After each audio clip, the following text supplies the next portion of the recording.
గ్రామంలో రాము అనే యువకుడు ఉండేవాడు.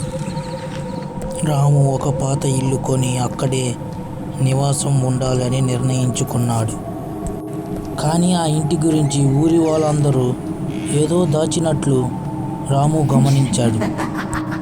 ఒక రాత్రి రాము నిద్రపోతున్న సమయంలో హఠాత్తుగా మెలకువ వచ్చింది.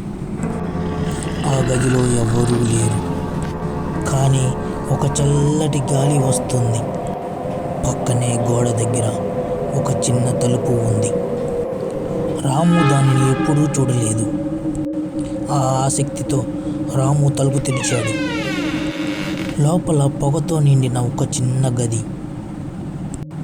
ఆ గదిలో ఒక పాత కుర్చీ ఉంది. ఆ కుర్చీ తనకు తానుగా అటు ఇటు ఊగుతూ ఉంది. అప్పుడే ఒక గొంతు వినిపించింది. ఈ గది తెరవకూడదన్నాను కదా, ఎందుకు తెరిచావు? రాము వెనక్కి తిరిగి చూడగా అక్కడ ఎవరూ లేరు. కానీ ఆ గదిలో ఎవరో ఆ కుర్చీలో కూర్చున్నట్టు అతని కళ్ళకు కనిపించింది.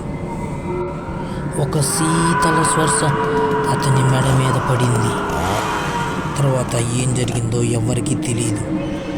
రాము ఆ ఇంటి నుండి ఎప్పటికీ బయటికి రాలేదు.